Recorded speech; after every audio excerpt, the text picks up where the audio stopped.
falou, querida. Obrigado. Viu, Rei? Então, sempre me ajudem, tá? Dizendo se o som está ruim, né? Se eu estou esquecendo de gravar, etc. Então, eu acabei de falar que existe uma primeira circulação que vai do coração, passa pelo corpo inteiro, oferece aos tecidos do corpo inteiro sangue, nutrientes. A partir do momento em que os vasos se ramificaram a ponto de serem capilares, os capilares é que conseguem fazer a troca com as células do tecido, ceder coisas e captar coisas das células dos vários tecidos, depois o sangue volta para o coração. Então, essa circulação, que é coração, todo o corpo, e coração outra vez, é a chamada de circulação sistêmica ou grande circulação. E eu dizia, então, que o sangue ele só se desloca da área de pressão maior para a de pressão menor. E isso só é possível porque nós temos na região dos capilares, que são muito finos, que dificultam a passagem do sangue por serem muito delgados, nós temos a menor pressão do sistema. É uma resistência, na verdade, à passagem do sangue. E a maior pressão do sistema é resultado da contração desse órgão, que na verdade é uma artéria modificada, cuja camada média, que é a camada muscular, aumenta muito, se hipertrofia muito, se subdivide depois em cavidades, e esse conjunto de 4 cavidades é chamado de coração. Ele é responsável, então, por gerar a pressão máxima do sistema ao se contrair e ejetar para fora dele o sangue. Então, quando eu verifico no membro superior do meu aluno, né, a pressão arterial máxima e mínima, eu estou verificando a pressão arterial máxima e mínima da circulação sistêmica. Por quê? Porque a artéria que vai ao membro superior, a artéria braquial, que é aquela que eu estou escutando, né, na hora que eu verifico a pressão, é a ramo da aorta, que é a principal artéria da circulação sistêmica, é a que sai do coração. Então, estou verificando a pressão arterial sistêmica desse indivíduo, a máxima e a mínima. Mas eu queria que vocês, então, soubessem, eu dissesse isso claramente para vocês, que também há no coração uma outra via de saída que leva o sangue em direção aos pulmões. Esse sangue lá vai ser oxigenado e vai retornar ao coração. Então, a circulação que vai aos pulmões e retorna ao coração, e só faz isso, é chamada de pequena circulação ou circulação pulmonar. Então, existe a grande circulação ou circulação sistêmica e a pequena circulação ou circulação pulmonar. Lá nos pulmões também há capilares, estão vendo? Então, nessa circulação, se eu pudesse medir a pressão, eu posso, colocando um catéter sensível à pressão dentro desses vasos, eu vou descobrir que a pressão menor nesse sistema, na circulação pulmonar, também está aqui nos capilares pulmonares. É a resistência natural que eles oferecem à passagem do sangue. E onde está a maior pressão? Está novamente aqui no coração, onde o coração se contrai para jogar o sangue para fora dele em direção aos pulmões. Só que quando a gente estudar o coração, a gente vai perceber que a cavidade que se contrai para lançar o sangue para a artéria pulmonar que vai para os pulmões, ela tem muito menos músculo que a cavidade que se contrai para lançar o sangue na artéria aorta, que vai percorrer o corpo inteiro, que exige uma pressão maior para conseguir fazer o sangue percorrer o corpo inteiro. Então, vocês terem uma ideia, enquanto que a pressão na artéria braquial, que é a pressão arterial sistêmica, a máxima seria normal em torno de 120 milímetros de mercúrio, a mínima em torno de 70, as pressões do coração, a pressão máxima da circulação pulmonar é em torno de 35 milímetros, a máxima. Tá? Então, o regime de funcionamento da circulação pulmonar é um regime de pressão muito abaixo do regime de funcionamento da circulação sistêmica. Por quê? Porque não há necessidade de grandes pressões. O coração está ao lado, perdão, os pulmões estão ao lado do coração, na mesma linha horizontal, inclusive. Então, até em relação à gravidade, né, não há dificuldade do sangue ir para o pulmão e voltar, porque ele transita quase que horizontalmente. No caso dos membros da circulação sistêmica, perdão, por exemplo, para o sangue ir para a cabeça, tem que subir contra a gravidade. Né? Se eu levo a minha mão, a mesma coisa. Para o sangue chegar lá no dedo, na falange distal, ele vai contra a gravidade. E o território irrigado, a extensão da circulação sistêmica é muito superior. Então, ela exige uma pressão inicial maior para que o sangue consiga percorrer todo o sistema. Tá, queridos? Bom, Então, quando as artérias, a artéria aorta sai do coração, vai se dividindo, dividindo, dividindo, chega um momento que antecede a formação dos capilares, que é a arteríola, que significa artériazinha, né? A arteríola pré-capilar. A arteríola pré-capilar, então, vai dar origem a ramificações, que são os capilares. Esses capilares vão se juntando, se juntando, se juntando, na menor veia que nós temos. E é hora de eu dizer para vocês claramente, né, que os vasos que levam sangue para fora do coração são chamados de artéria. Não interessa a composição do sangue, a oxigenação do sangue, a quantidade de oxigênio ou gás carbônico do sangue que está circulando dentro deles. Tá? Um vaso que leva sangue para fora do coração, que tem um fluxo se afastando do coração, centrífugo em relação ao coração, é uma artéria. O vaso que traz sangue através do seu fluxo, né, em direção ao coração, o vaso que tem um fluxo centrípeto, que vai em direção ao coração, vai ser sempre chamado de veia. Independente desse sangue ser rico ou pobre em oxigênio, a gente vai entender isso já já, porque eu estou chamando tanta atenção para essa questão de ser rico ou pobre em oxigênio. Mas essa imagem é para dizer, então, que a arteríola pré-capilar se divide em vários capilares. Esses capilares depois vão se juntando e dão origem à menor veia que existe, que é a vênula pós-capilar, logo depois dos capilares. Essas vênulas vão se juntando, dando origem a veias maiores, até que desembocam de novo dentro do coração. Os vasos capilares, então, que são os mais delgados que nós temos, eles têm a sua parede formada apenas por uma camada de células. Então, cada bolinha preta dessa que vocês estão vendo aqui, ó, outra aqui, é o núcleo de uma célula que é bem achatada e que está dando para a gente ver ela muito melhor aqui, ó, nessas veias pós-capilares, porque não tem a camada muscular que está só em cima, né? Foi retirada, para a gente poder ver que são células meio hexagonais, tá? Que formam os capilares também. Então, essas células elas têm a capacidade de serem permeáveis. Inclusive, essas células elas podem se afastar uma da outra para criar um espaço chamado de janela ou fenestra, né? Para facilitar as trocas entre o que está dentro dos capilares e as células dos tecidos que estão aqui, sendo irrigadas pelos capilares. Né? Então, nesse momento, por exemplo, é que o oxigênio é cedido para o interior das células, que a glicose é cedida para o interior das células, e é nesse momento que as células lançam para fora, para dentro dos capilares, né? Recebem, ou melhor, cedem aos capilares, gás carbônico e o lixo metabólico, o resíduo ruim de todo o metabolismo celular. Né? Para isso, então, os capilares têm que estar permeáveis. Então, tudo que a gente discutir sobre circulação sanguínea, né, não vai servir de nada se essa região dos capilares, da arteríola pré-capilar e da vênula pós-capilar, que eu chamo de microcirculação, aqui em cima é o nome, né? Se a microcirculação não estiver funcionando bem, porque é aqui que, de fato, os efeitos da circulação sanguínea vão acontecer, nesse ambiente microscópico. Tá bem, querido? Então, é o coração o órgão responsável pela movimentação do sangue. É a bomba propulsora que gera a maior pressão, tanto para a circulação pulmonar, que é uma pressão mais baixa, mas a maior é gerada pelo coração, com a pressão sistólica sistêmica, que também é a maior pressão gerada, só que na circulação sistêmica, pelo coração, e a maior de todas. O coração fica situado no interior do tórax, e ele está fixado ao diafragma. Olha, observem que o diafragma, num tórax cujas costelas foram cortadas, e a parede anterior do tórax foi removida, para vocês verem o que tem dentro. Né?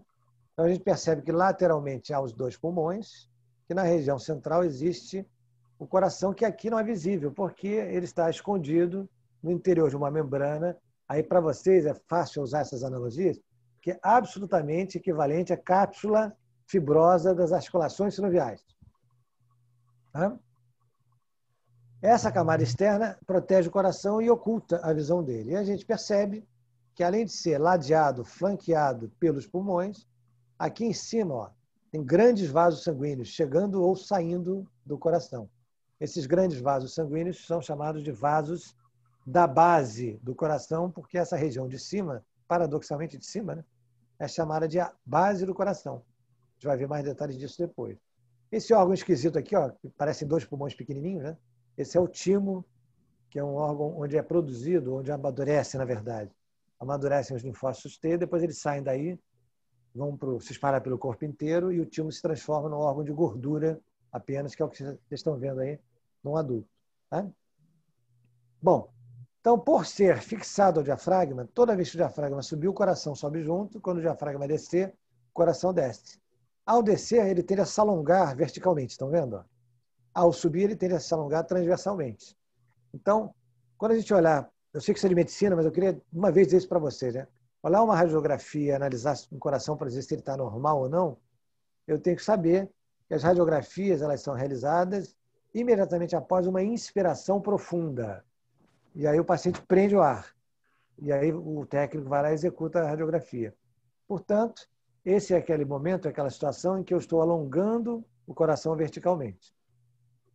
E aí medidas podem ser realizadas aqui para ver se o coração está grande, se está pequeno, etc.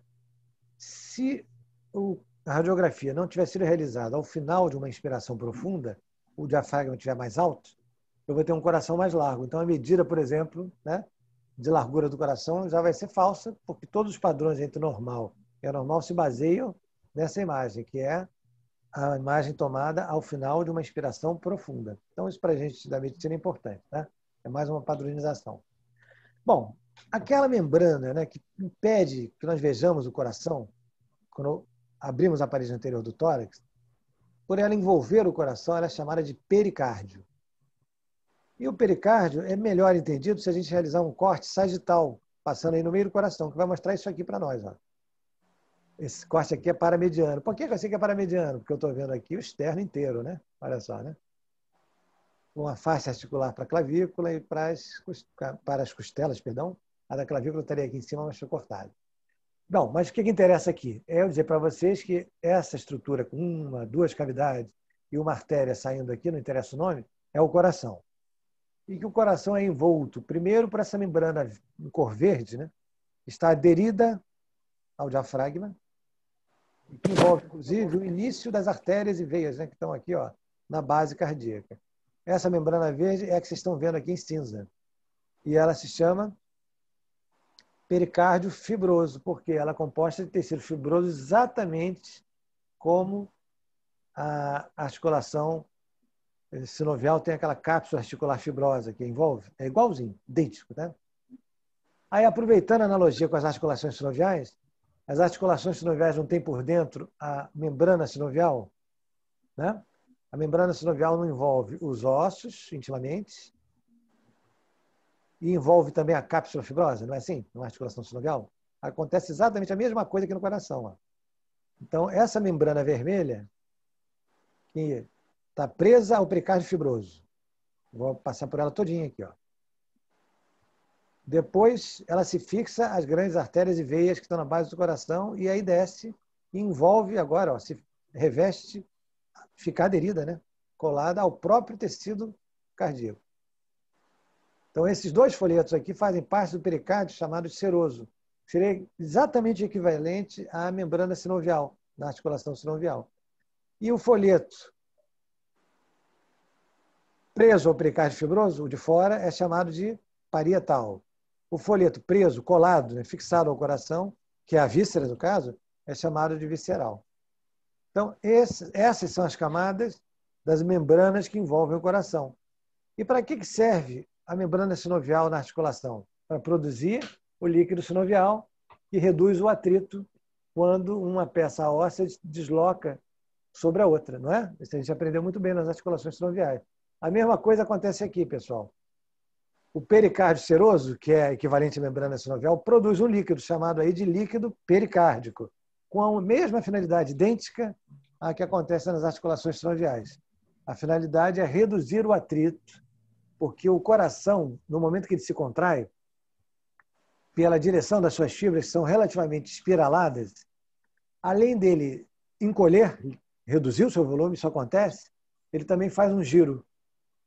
Esse giro causaria atrito, se não houvesse um lubrificante entre o coração e a camada fibrosa que existe aqui para protegê-lo. Perdão, querido, o lubrificante que permite, então, que o coração execute esse giro na hora que se contrai, sem que haja atrito, não é líquido sinovial, porque não é articulação sinovial, é o líquido pericárdio. Pois não, querido, pode falar. O líquido ele tem a mesma função? Ele é composto das mesmas coisas, Sim, ou é sim, completamente inclusive diferente? muito parecido. Boa pergunta. Tá? Tá. Composição química extremamente semelhante, para não dizer igual, tá? Basicamente, seria o mesmo líquido, só que por ser no coração, ele ganha outro nome. Exatamente. Assim Ok. como a membrana, que eu chamei de pericárdio seroso, né? Se eu Uhum. pegar ela, olhar na histologia e não disser de onde eu tirei, o histologista vai ter dúvida. Né? Não vai saber dizer o que é. Entendi. Tá? Entendi. Vai saber que é do coração. Se eu disser que eu tirei do coração, sem querer eu tirar junto, né?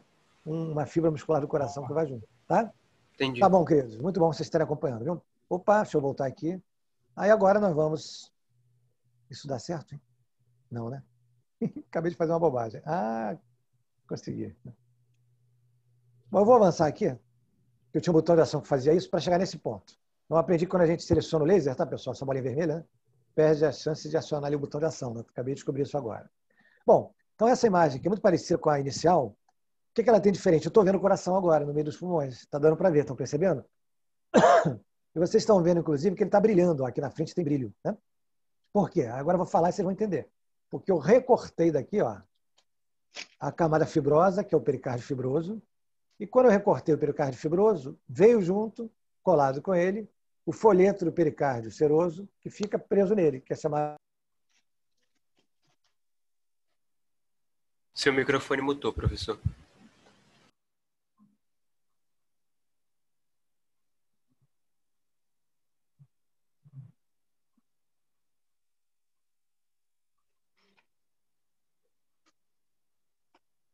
Professor, seu microfone está mutado, eu acho. E continua.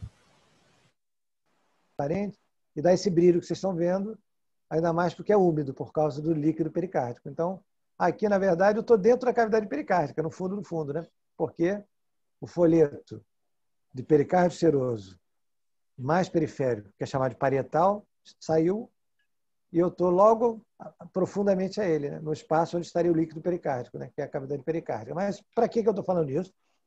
Só para a gente perceber. Então, quando a gente olha o coração, consegue ver melhor que tirou o pericárdio fibroso, que atrapalha, né? Eu já noto que ele tem dois sulcos aqui, ó, fáceis de ver, que dividem o coração em três partes. Olha só, uma lateral à direita, uma mais central, uma lateral à esquerda. Estão vendo? Aí eu vou dizer, porque você não tem como saber isso, eu tenho que dizer, que a mais à direita, que eu vou mostrar melhor daqui a pouco, né, é o átrio direito. E eu já vou agora construindo as coisas com vocês. O átrio direito recebe o sangue que está voltando da circulação sistêmica. Esse sangue volta por duas veias, uma que existe aqui em cima no tórax e outra que existe no abdômen, não aparece na figura, mas que é perfeitamente alinhada com a do tórax e as duas desembocam dentro do átrio direito. Essas veias são chamadas veias cava, superior e inferior. Nós vamos ter uma aula só sobre as veias. Eu vou dizer direitinho como é que elas se dividem ou como elas se formam, na verdade. Mas posso falar agora que o sangue que retorna para o coração, vindo da cabeça, do pescoço, do membro superior e do próprio tórax, volta ao coração através da veia cava superior. O sangue que está retornando, oriundo do abdômen, da pelve e dos membros inferiores, volta ao coração através da veia cava inferior e ambas as veias cava, superior e inferior, desembocam na mesma cavidade do coração, que é essa mais à direita, chamada de átrio direito. Professor, Tá? Oi, querido. átrio direito. Esse tórax está aberto de frente para a gente. Seria o De lado... frente. Perfeito. É esse Ah, que eu estou ok. mostrando aqui. É o esquerdo da figura, né? Vista de frente.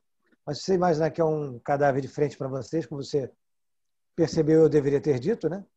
Esse é o lado direito do cadáver, ou do indivíduo. Então, esse Então, aqui é o a nominação é feita de acordo com, entre aspas, a perspectiva da peça. da peça cirúrgica, do cadáver ou do paciente. Perfeito. Ok. Ou do indivíduo, né? Que não precisa estar doente. Professor, Tá? Pois não. então, o seu microfone ele ficou mudo durante um tempo, não sei se o senhor percebeu, e aí na hora que você for explicar para que servem os líquidos, aí se o senhor pudesse repetir. Vou repetir então, né? Então, o líquido que é produzido aí dentro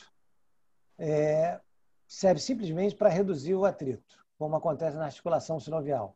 E qual é a necessidade de reduzir atrito? O fato de que quando o coração se contrai, além dele reduzir o seu volume, ele também executa um giro. Então, a contração cardíaca é assim, é girando, porque as fibras dele são espiraladas. Para que esse giro não produzisse atrito com aquela cápsula fibrosa, que é o pericárdio fibroso, Então surgiu entre os dois, entre o coração e o pericárdio fibroso, uma membrana sinovial, que não se chama membrana sinovial, mas que faz exatamente as mesmas coisas que a membrana sinovial faz na articulação sinovial. Então, essa membrana é chamada de pericárdio seroso, que tem um folheto colado no coração, folheto visceral, outro folheto colado no pericárdio fibroso, chamado de folheto parietal, e entre os dois uma cavidade virtual, muito estreita, onde circula um líquido produzido pelo próprio pericárdio seroso, e esse líquido é chamado de líquido pericárdico. Ele está, então, entre os dois folhetos do pericárdio seroso, nessa cavidade virtual, que também se chama cavidade pericárdica. E serve para isso, para reduzir o atrito na hora do coração contrair e girar. Tá? Muito bom, pessoal. Então, agora nós vamos olhar esse coração aqui, ó, pelas costas, mas eu quero acabar de dizer coisas que eu esqueci, né? Então, o átrio direito, eu já comentei com vocês o que diz respeito a ele. Depois, a cavidade situada no centro, parece um Erlenmeyer, né? Mais ou menos triangular aqui, né? Grosseiramente triangular. E daqui de cima, né, sai um vaso sanguíneo grosso, calibroso, uma artéria calibrosa. Essa cavidade se chama ventrículo direito. Mas está na frente, na posição anatômica verdadeira do coração, o ventrículo direito é a cavidade mais anterior, né? E qual é a relação dela com o resto? Bom, o que acontece é que o sangue que chegou ao átrio direito, quando o átrio direito se contrair, vai ser transferido para o ventrículo direito. Quando o ventrículo direito se contrair, que é no momento seguinte, esse sangue vai sair através de uma artéria chamada de artéria pulmonar, que evidentemente é a pista para dizer que esse sangue vai ser direcionado para o pulmão esquerdo e para o pulmão direito.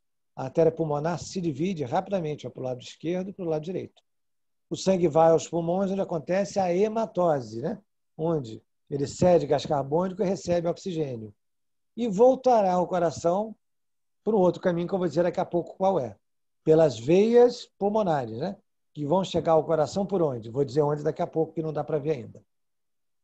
Agora eu vou para a extremidade esquerda do coração e percebo que deste sulco aqui para a esquerda existe, né, uma terceira cavidade, que vocês também não têm como adivinhar, eu que tenho que dizer, e essa cavidade é o ventrículo esquerdo. O que aparece aqui é apenas uma parte dela. Eu vou mostrar aqui com a minha mão, vocês vão entender. Tá? Como o ventrículo direito fica à frente, o ventrículo esquerdo está quase todo escondido atrás do direito. Ó. É essa a imagem. O ventrículo esquerdo, ao invés de estar ao lado do ventrículo direito, para vocês verem ele todo, ele está quase todo escondido atrás. Só a ponta dele é que é visível, como eu fiz aqui com as minhas mãos. Então, o que vocês estão vendo aqui, na verdade, né, é uma parte do ventrículo esquerdo que é visível porque o direito não está mais na frente dele. Mas tem mais ventrículo esquerdo lá para trás. Bom, qual é o papel do ventrículo esquerdo? Quando ele se contrai, ele lança sangue nessa outra artéria aqui, ó, vermelha, e não vai para os pulmões, não. Que vai, na verdade, se distribuir pelo corpo inteiro. Essa é a artéria da circulação sistêmica ou da grande circulação. Essa artéria se chama aorta. Uma palavra só, aorta. Então, o ventrículo esquerdo é a camada, é a câmara, é a cavidade, né, cardíaca responsável por ejetar o sangue da circulação sistêmica. O ventrículo direito é responsável por ejetar o sangue da circulação pulmonar. Aí agora eu vou avançar de propósito para completar o que está faltando. Vamos olhar o coração por trás agora, tá? Então, imagina que tem um indivíduo de costa para nós subtraímos todo o restante da imagem, sobrou só o coração. Então, se o indivíduo está de costas para nós, esse aqui é o lado direito do indivíduo e esse é o lado esquerdo. Vamos rever o que a gente já sabe? Do lado direito existe o átrio direito, que recebe as veias cavas superior e inferior, trazendo de volta o sangue que foi para os tecidos através da artéria aorta. Então, o sangue que volta da circulação sistêmica volta pelas veias cavas superior e inferior e cai no átrio direito. O átrio direito se contrai e lança o sangue para o ventrículo direito. O ventrículo direito, que agora eu vejo apenas uma parte dele, porque o ventrículo esquerdo está inteiro aqui, ó, atrás para atrapalhar, né? Então agora quem está atrapalhado, quem está com a visão comprometida é o ventrículo direito, que é anterior. Eu estou olhando pelas costas, né? Bom, o ventrículo direito, ao se contrair, vai lançar sangue nas artérias pulmonares. O sangue vai aos pulmões, sofre hematose e volta para onde? volta para o que estava faltando, para essa cavidade que eu vou delimitar muito claramente aqui, para vocês verem. Ó, vou bem devagarzinho. Essa aqui, ó. Vou bem devagar de propósito. Ela parece um travesseirozinho, né? Ela é pequenininha, parece um travesseiro. Essa cavidade é o átrio esquerdo, que estava faltando. Não tinha um átrio direito que se relaciona funcionalmente ao ventrículo direito? Então, o átrio esquerdo, através de 4 veias pulmonares, 2 esquerdas, 2 direitas, recebe o sangue que volta do pulmão direito e do pulmão esquerdo, cheio de oxigênio, e quando o átrio esquerdo se contrai, joga o sangue no interior do ventrículo esquerdo. Esse aqui, por sua vez, eu sei que vocês já sabem isso, né? Ao se contrair, vai lançar o sangue através da artéria aorta para o corpo se distribuir pelo corpo inteiro na circulação sistêmica. Então, nós acabamos aqui de entender, né? Eu vou repetir aquela imagem agora de uma maneira um pouco mais coerente ainda, né? Que se eu considerar mais verticalmente aqui as minhas mãos, né?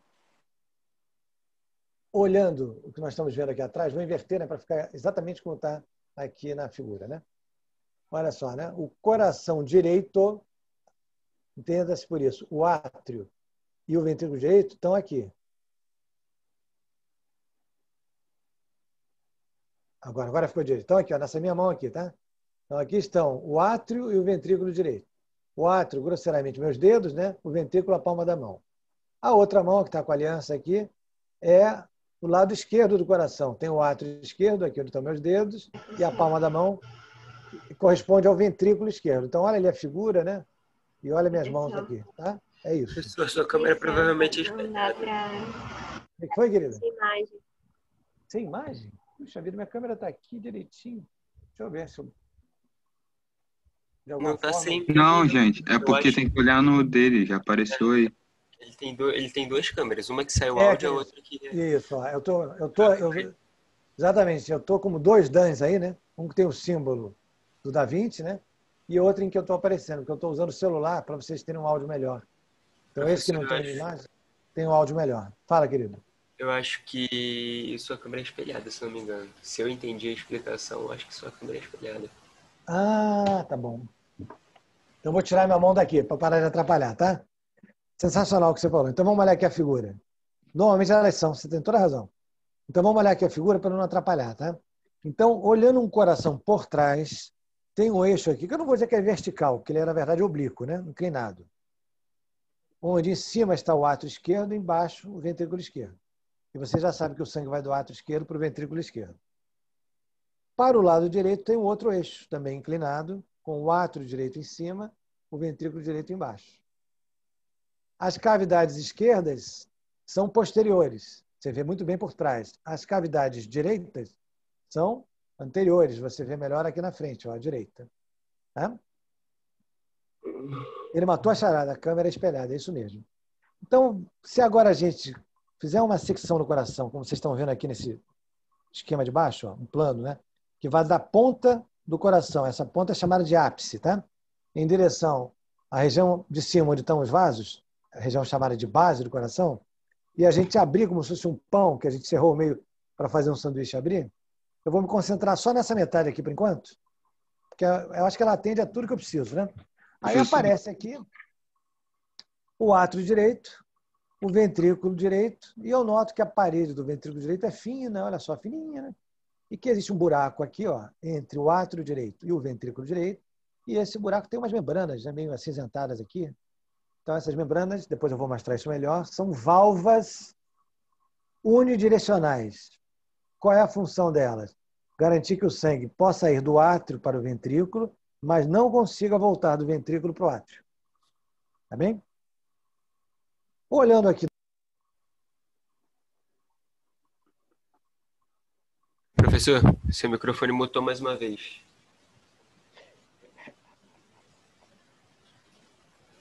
Professor?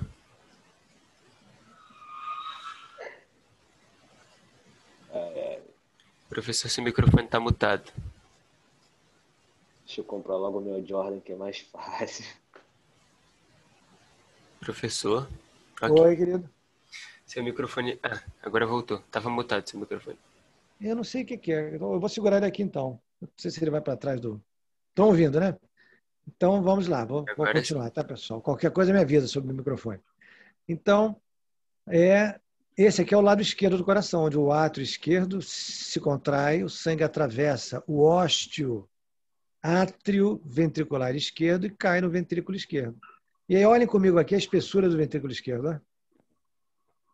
Então, o ventrículo responsável pela circulação mais longa, mais abrangente, que é a circulação sistêmica, ele tem que gerar mais pressão. Lembram que a pressão sistólica sistêmica é muito mais alta que a pressão sistólica pulmonar, né? Por isso, ele tem a parede muito mais espessa que o ventrículo direito, que ao se contrair, gera uma pressão sistólica diz respeito à contração, né? A sístole é a contração. Uma pressão sistólica muito inferior à do lado esquerdo, por causa disso. Tá? O motivo é a circulação pulmonar ser pequena e fácil, a circulação sistêmica ser longa, extensa e difícil. Isso gera, então, uma hipertrofia, como se você estivesse fazendo mais exercício com o músculo cardíaco do ventrículo esquerdo do que com do direito, né? Trabalhando com mais carga. É exatamente isso. Tá bem, queridos? Então, perceberam essa divisão do coração, né?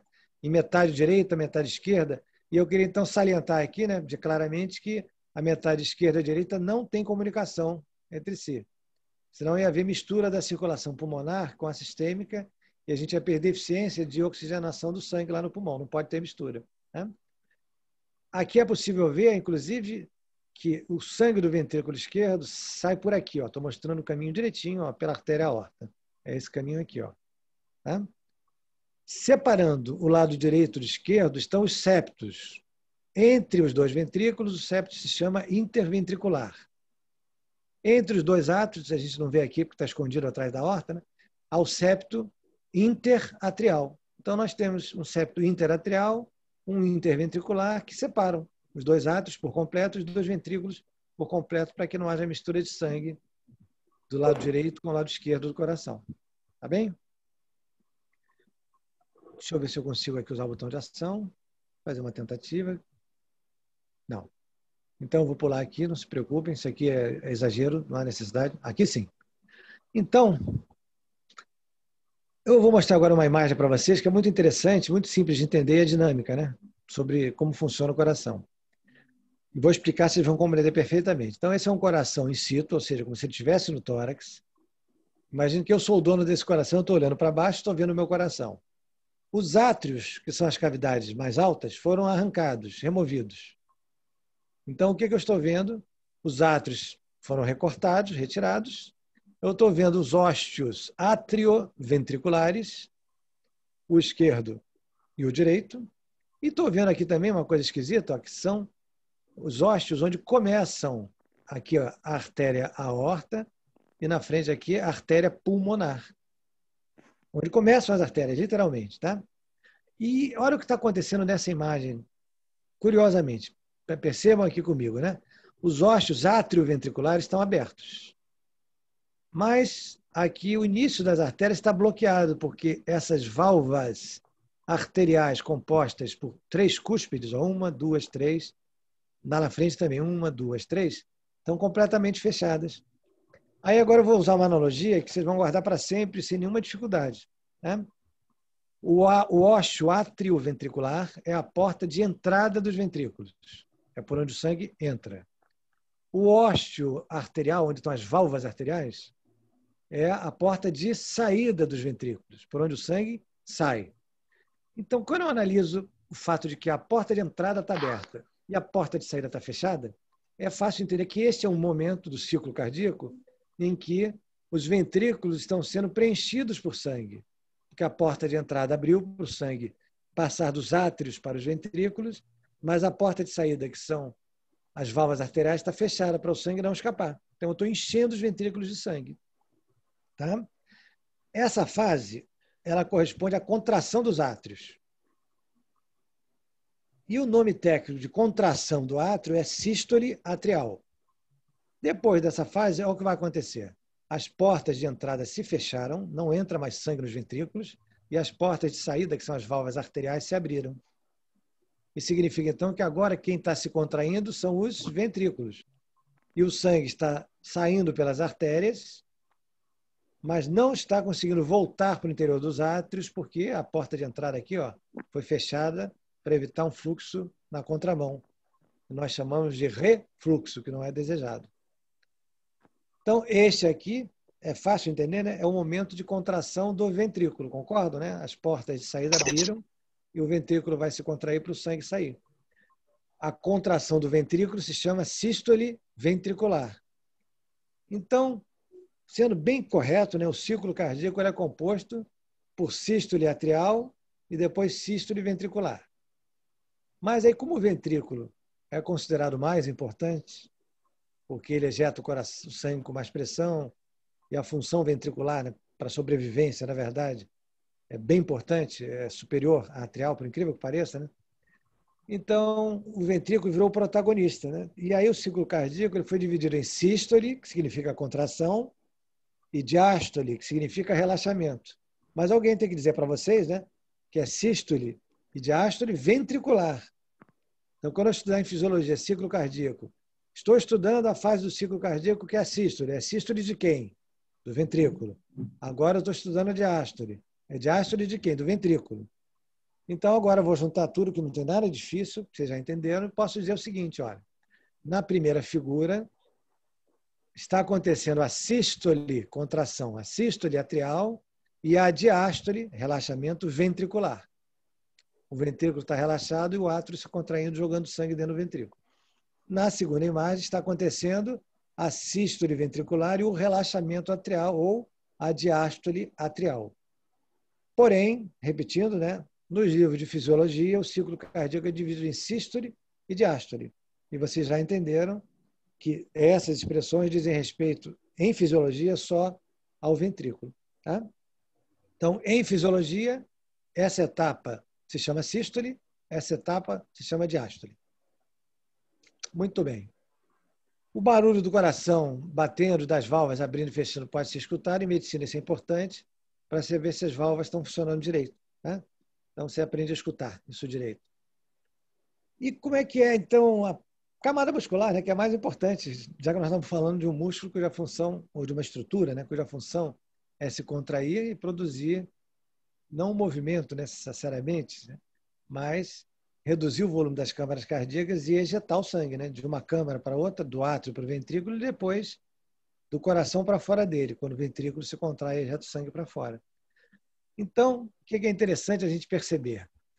Que o músculo cardíaco é composto por fibras que partem desse plano aqui. Ó. Estão percebendo que existe um plano que separa os átrios acima, ó, dos ventrículos abaixo? Então, as fibras musculares partem desse plano, que eu vou chamar de septo atrioventricular, né? O septo que separa os átrios dos ventrículos.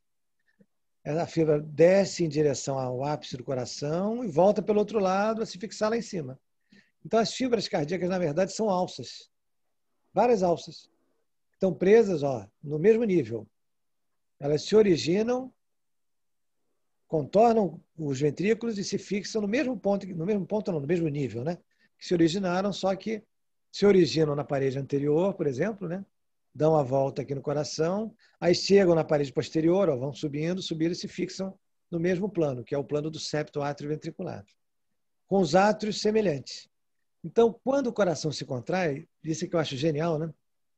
O que se passa é, na sístole atrial, na contração dos átrios, os átrios eles são comprimidos para baixo contra esse plano aqui, ó, que é o ponto fixo do movimento cardíaco. Então, o teto dos átrios desce em direção a esse plano. Tá?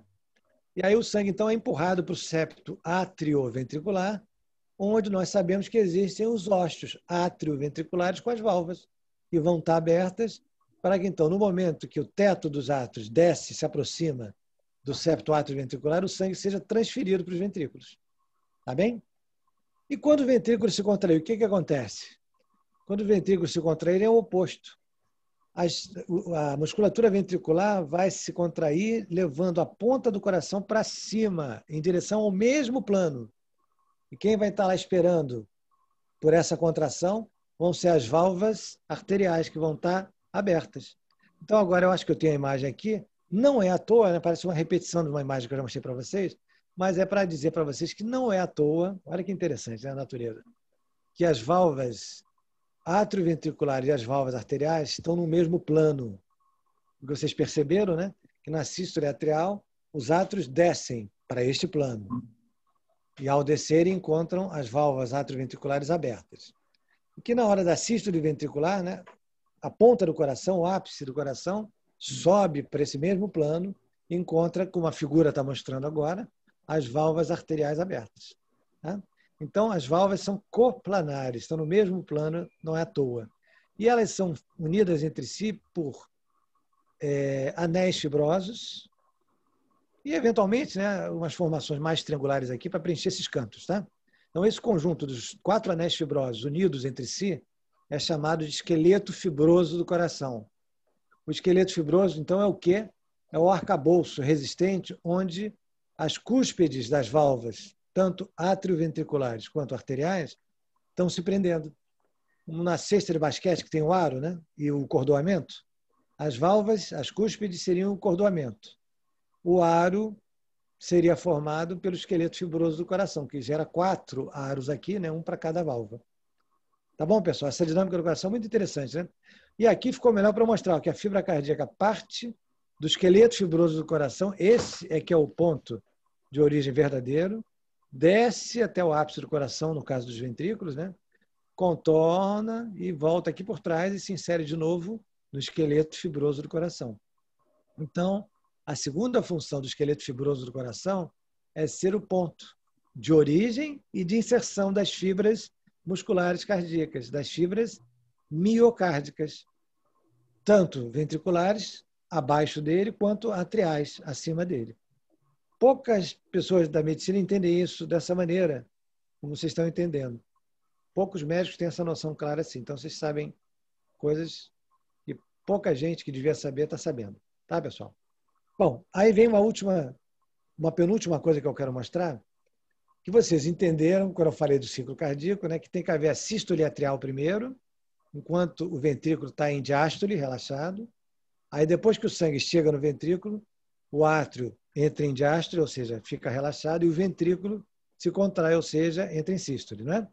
Então, vocês perceberam que tem que haver uma sequência. Átrio contrai primeiro, ventrículo depois. Se os dois se contraírem simultaneamente, não acontece circulação. Para isso, a natureza desenvolveu o seguinte. Ela fez com que algumas células do próprio coração, não são nervos, são células do próprio coração, elas se diferenciassem, deixassem de ser células musculares e passassem a ser células muito semelhantes a neurônios, capazes de transmitir estímulo elétrico. Mas não são neurônios. Tá?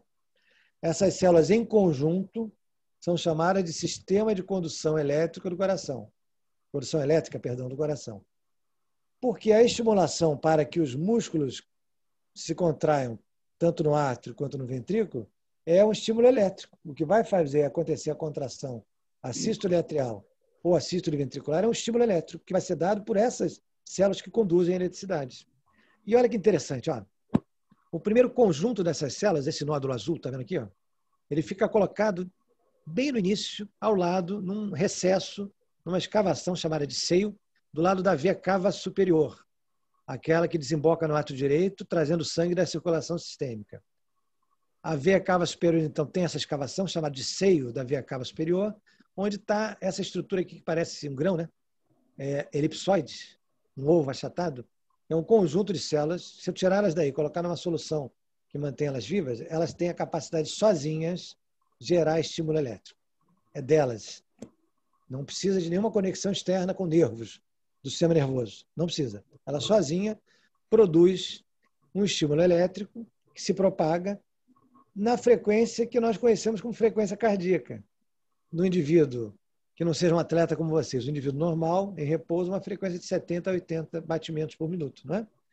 Na verdade, serão 70 a 80 estímulos elétricos gerados por minuto. Por essa estrutura aqui, que é chamada de nódulo ou nodo sinusal. Sinusal vem de seio, de sinus. Por quê? Porque ele fica situado no seio da veia cava superior. Por fora dela, tá, gente? Uma escavação que tem ali onde ele está encaixado. O nódo sinusal, então, faz com que o nosso coração, em repouso, se contraia 70, 80 vezes por minuto, porque ele vai eletricamente, né, produzir impulsos elétricos nessa frequência, 70, 80 vezes por minuto. E aí o que vai acontecer? Esse impulso elétrico produzido no nódo sinusal vai percorrer a parede dos átrios por caminhos representados aqui na cor verde, ó, e vão parar nesse segundo nódo aqui. Esse segundo nódo está exatamente no septo atrioventricular, aquele onde tem também os óstios atrioventriculares e as válvulas atrioventriculares.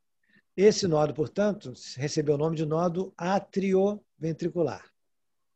Então, o impulso gerado no nódo sinusal percorre as paredes atriais até chegar no nódo atrioventricular. Nessa etapa, ao fazer isso, esse estímulo elétrico vai produzir a sístole atrial, porque ele passou pela parede dos átrios, mas não chegou no ventrículo, então o ventrículo está relaxado. A partir do nódo atrioventricular, então, por esse tronco aqui, que parece um grande nervo, né?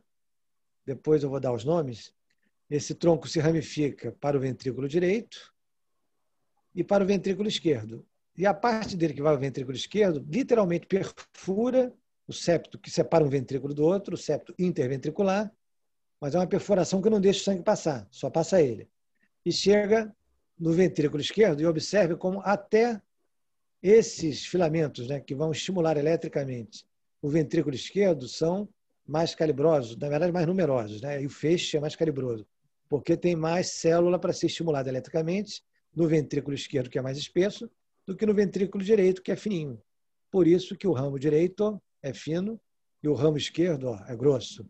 E, infelizmente, essas estruturas são microscópicas, foram descritas na histologia. Então, elas mantiveram os epônimos, que a gente não tem anatomia, né? Os nomes de gente. Então, eu vou dizer para vocês que o nódo sinusal se chama nódo sinusal. Esses caminhos aqui que comunicam o nódo sinusal com o nódo atrioventricular são chamados de vias internodais, entre um nódo e o outro.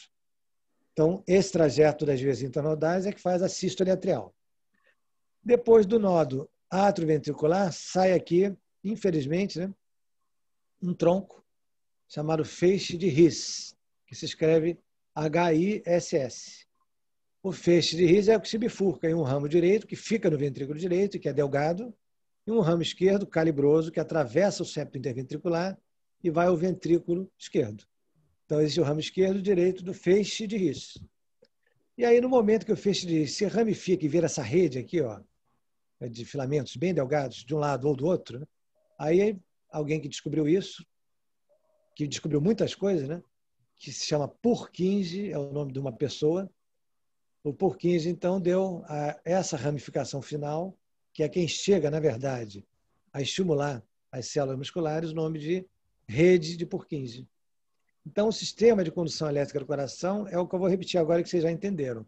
Nódo sinusal, vias internodais, nódo atrioventricular, feixe de His, que se divide em ramo direito e ramo esquerdo, e cada um dos ramos do feixe de His se subdivide até formar uma rede chamada rede de Purkinje. Aí eu só quero dizer mais uma coisa para vocês, tá, pessoal? Muita gente tem pressão alta e algumas arritmias e usa um remédio chamado beta-bloqueador. Esses remédios normalmente acabam em 3 letras, em 2 letras, em ol, né? Então, propanolol, atenolol, a maioria dos óis da vida são beta-bloqueadores. E o que eles fazem, na verdade, é bloquear o nódo sinusal para reduzir a frequência cardíaca. Então, o que eu quero que vocês entendam de maneira muito resumida e que é muito importante? Um remédio usado com muita frequência, que serve para baixar a pressão do coração e também, às vezes, intencionalmente, para baixar a frequência cardíaca de quem tem a frequência mais alta do que devia, limita a nossa capacidade de reagir ao exercício físico, aumentando a frequência cardíaca em comparação a quem não toma esse remédio. E muitas pessoas tomam esse remédio. Então, quando vocês recebem um aluno na academia e faz aquele cálculo, né, da zona-alvo de frequência cardíaca que vocês querem para ele, é muito importante saber os remédios que eles tomam para verificar se eles vão ser capazes de chegar, de fato, nessa frequência. Sobretudo, aqueles que quiserem treinar de maneira mais intensa, né, que vão fugir daquela zona de segurança que vocês delimitam como uma zona de frequência bem baixa, né, bem longe da máxima, para ser segura. Mas tem gente que quer treinar forte, né? E essa pessoa ela tem que entender que se ela toma uma medicação que impede que a frequência cardíaca chegue aos limites até onde ela pode chegar, essa pessoa, então, tem que trabalhar numa zona alvo de frequência cardíaca mais baixa. Só isso que eu queria que vocês guardassem, tá? São os beta-bloqueadores. O mais barato é propanolol, mas tem vários outros mais novos. E aqui, só para vocês se sentirem bacanas, ó, vocês estão vendo aqui o traçado de um eletrocardiograma. O que é um eletrocardiograma? É um traçado que representa apenas a atividade elétrica do coração. Então, eu boto sensores de atividade elétrica, à medida que a eletricidade vai andando no coração, isso vai produzindo um desenho, onde tem mais atividade, uma onda maior, onde tem menos, uma onda menor.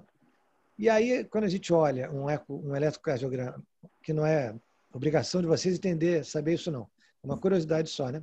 A gente percebe aqui ó, a atividade elétrica passando pelos átrios, depois passando pelos ventrículos, e depois os ventrículos voltando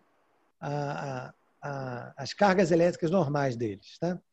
Então, cada um dos dois, tanto os átrios quanto os ventrículos, eles têm a fase em que o impulso elétrico, a atividade elétrica, os atravessa e faz com que eles se contraiam, e depois tem um momento que eles voltam ao normal. Para os ventrículos, isso é muito fácil de ver, né? Esse conjunto aqui de ondas Q, R, S, corresponde à sístole ventricular, e essa onda T é ele voltando às cargas elétricas normais. Se chama repolarização isso. Não precisa decorar não, tá, gente? A onda P, por sua vez, é aquela que faz a sístole atrial. E onde é que está a onda das cargas elétricas do átrio voltando ao normal? Ela fica...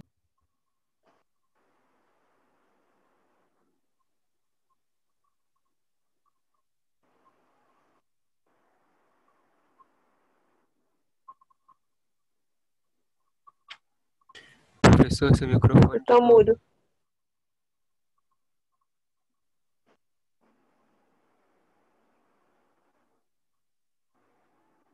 Professor, seu microfone está mudo. ventricular. Pressão dentro do átrio, pressão dentro do ventrículo na hora que o átrio se contrai, pressão dentro do ventrículo na hora que o próprio ventrículo se contrai. Só uma curiosidade, tá? Porque na fisiologia fica mais fácil para vocês. Tá bom, queridos? Muito bem. E a última coisa que eu vou dizer, eu vou falar de um jeito difícil para vocês ouvirem as palavras e pensarem, e depois vou refalar para vocês confirmarem que entenderam. Olha o que eu vou dizer.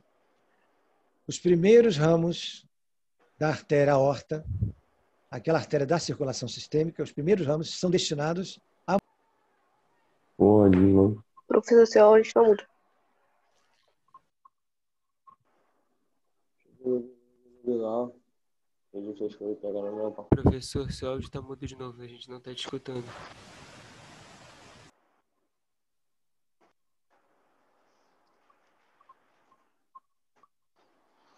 Professor? Seu áudio está mudo. Melhorou agora, pessoal? Sim. Estão ouvindo? Então, tá. Eu acho que eu estou chegando à conclusão, pessoal, que ele fica mudo é quando ligam para mim aqui no celular. Eu acabei de perceber isso agora, tá? Que eu estou com áudio pelo celular, na hora que alguém liga, ele emudece. E eu tenho que recusar, rejeitar a ligação, eu não estou percebendo, né? Que eu estou prestando atenção em vocês. Então, me avisem sempre, por favor, tá? Então, olha o que acontece, né? Na hora, então, que o ventrículo já se contraiu e fechou as suas portas de saída, portanto, no relaxamento ventricular, na diástole ventricular, depois que ele contraiu, o sangue vai para a aorta e vai embora para o corpo inteiro. Uma parte do sangue tenderia a voltar para o coração por gravidade e porque as artérias são elásticas. Então, na hora que o ventrículo se contrai, a aorta se distende e depois ela se contrai por elasticidade, passivamente, né? Ao se contrair, ela ia ordenhar o sangue para os dois lados, para cima e para baixo. Quando ela ordenha o sangue para baixo, o sangue não consegue voltar para dentro do ventrículo esquerdo, porque a válvula aórtica está fechada. Porém, nas cúspides laterais da válvula aórtica, caprichosamente, e não por acaso, se originam as artérias coronárias. Então, na hora em que os ventrículos estão relaxados, que o sangue ia tentar voltar para dentro deles, não consegue, ele é drenado passivamente, ele escorre para as artérias coronárias. Que são chamadas de coronárias porque elas têm essa disposição, como vocês viram, né? Fazendo um trajeto aqui aproximadamente, né, elíptico também, sobre os ventrículos, como se fosse uma coroa na cabeça dos ventrículos. Por isso que elas são chamadas de artérias coronárias. Essa é aquela imagem, né, em que os átrios são removidos e que a gente vê só os ventrículos. Então, as artérias coronárias que irrigam os ventrículos para baixo e os átrios para cima, né, são responsáveis pelo músculo cardíaco se manter vivo, né, em condições de se contrair, de nos manter vivos, né? E a ramificação das artérias coronárias, eu não vou querer que vocês saibam isso, não. Então, eu quero apenas mostrar para vocês agora aqui de frente, a artéria coronária direita transitando pelos... Posso dizer que você já sabe, olha que bacana. Ó, transitando pelo sulco átrio ventricular direito. Ó, ela transita por aqui para dar a volta lá atrás. Por quê? Né? Porque o sistema coronariano, ele circunda o coração exatamente naquele sulco que separa os átrios dos ventrículos.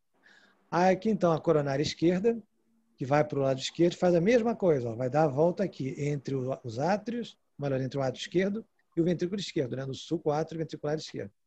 E ela deixa um grande ramo aqui, que é importante a beça, que mata muito, né? Entre o ventrículo direito e o ventrículo esquerdo, que vocês já sabem que esse é o sulco interventricular. Aqui é ventrículo direito, aqui é esquerdo. O que está projetado aqui nesse sulco, pessoal, é o septo, tá? Que separa o ventrículo direito do esquerdo. Então, se esse ramo aqui que vai para o septo é obstruído, o septo inteiro, né, é comprometido, isso é muito grave. Então, agora vamos olhar por trás para ver aqui, ó, que a artéria coronária direita, nesse indivíduo, contornou o sulco atrioventricular direito, olha aqui as veias cava superior e inferior, e o átrio direito, né? E passou da linha média, olha, ele passou do sulco que separa o ventrículo esquerdo do direito, que existe atrás, assim como existe na frente, tem o anterior e tem o posterior. Cruzou o sulco interventricular posterior e foi até metade do ventrículo esquerdo. Então, essa é uma variação anatômica aceitável, um padrão normal, em que a artéria que domina, né, que vai mais longe, é a coronária direita, que irriga mais coração, mais miocárdio. Poderia acontecer o oposto, a coronária esquerda vir aqui, cruzar a linha média e irrigar bastante coisa do ventrículo direito. Então, o que define, né, aqui são as variações, as consequências do infarto agudo do miocárdio, aquele momento que é uma artéria que já está com seu diâmetro interno reduzido, porque está cheia de infiltração de gordura por baixo do endotélio, que é a sua camada mais interna, né? No momento que esse endotélio rasga, porque ele foi tão ocupado por coisas, chega um momento que ele rasga, se rompe, isso desencadeia a coagulação de sangue para tentar conter essa ruptura. As artérias, às vezes, elas entendem o seguinte: se o endotélio rompeu, a artéria inteira rompeu. Então, está acontecendo uma hemorragia para fora da artéria ou para fora da veia. E a resposta do organismo a isso é gerar um coágulo para tentar fechar, né, bloquear esta perfuração. No caso da coronária, na hora que esse coágulo se forma, primeiro não há uma perfuração, porque a lesão é só do endotélio. Mas na hora que ele se forma, sem saber disso, ele acaba de obstruir aquela cavidade residual que existia na artéria, que já está bem comprometida, bem reduzida, por causa do espessamento da parte abaixo do endotélio, que está cheia de gordura, né? Aí ocorre o infarto. E aí o infarto vai ser mais grave, olha como tudo que eu vou dizer tem lógica, né? Na dependência de, primeiro, ele acontecer no início das artérias, no início das artérias, tem aberto algum Arrastar ele de uma ponta a microfone, outra, tá, dois dentes baixos.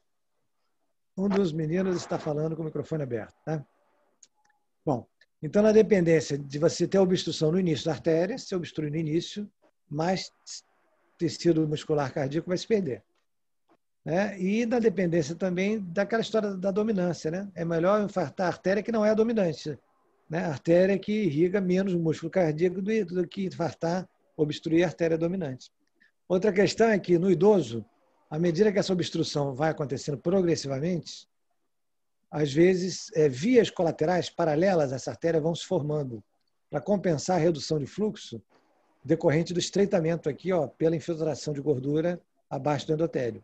Então, mais idade, paradoxalmente, né, é um prognóstico melhor para infarto do que menos idade. O jovem de 40 anos, por exemplo, 43, 45, ainda não conseguiu, não teve tempo, né, para produzir essa circulação colateral em paralelo, que o idoso de 70, 75 foi produzindo lentamente à medida que as suas artérias coronárias foram reduzindo o diâmetro interno pelo depósito de gordura, pela formação da placa de ateroma. E, novamente, agora para encerrar, vocês, pelo treinamento físico, com muito estudo, muita dedicação, né, muita responsabilidade, vocês são capazes de gerar circulação colateral coronariana. Vou repetir.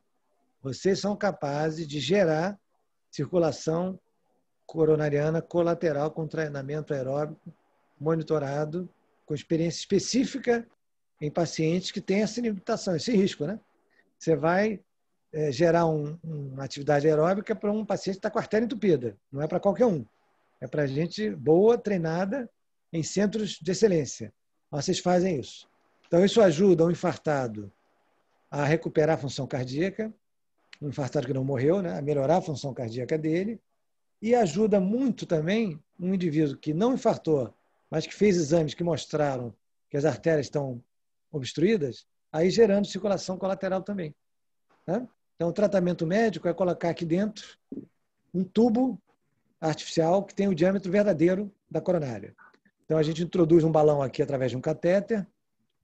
Quando o balão é inflado, ele amassa a placa de ateroma, literalmente esmaga a placa de ateroma, o que seria gravíssimo, né?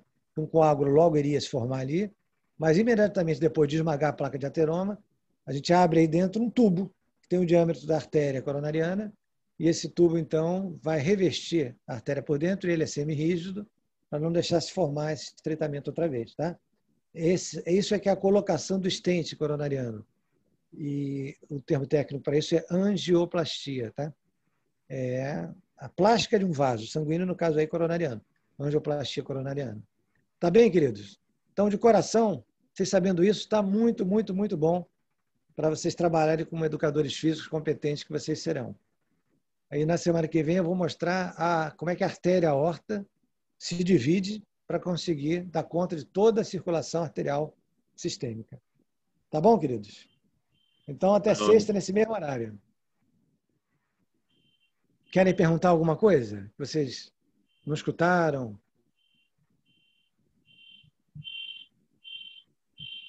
Nada? Então, tá bom. Então, semana que vem, eu vou falar para vocês sobre as artérias todas do corpo humano da circulação sistêmica. Tá bem, queridos? Deixa eu interromper a gravação, né? Que graças a Deus vocês me lembraram de gravar, né?